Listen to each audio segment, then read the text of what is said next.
Mamayng hapon, naday mitri karon sa ilhan ni Sir Alex Lumain. Ako yung mga estudyante. Muna si Joel Ulandria. Nabalik niya ang kamot kani last few months ago kay gitulak sa classmate.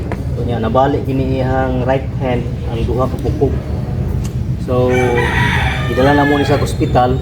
Ang advice dito is kailangan siyang pirahan para i-stainless. Kay na-adlock mo ni sa stainless.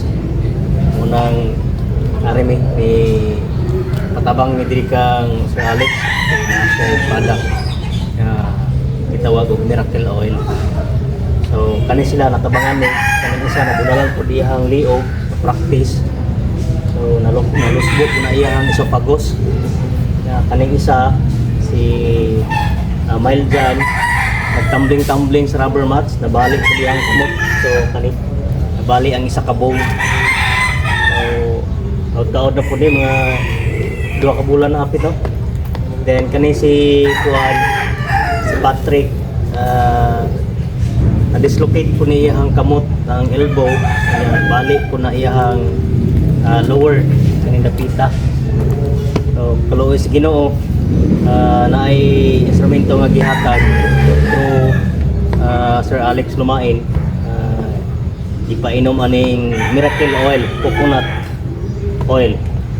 So pila lang ka minuto na kani siya na ulian, and then kani siya mga pila lang ka months maintain na sumpay na yung bukog, wala na agi og ano, wala na inagi operation.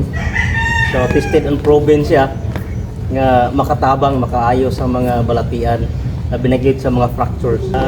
Ekonomiya kaayo kani siya is dako kay tabang sa inyo, ha.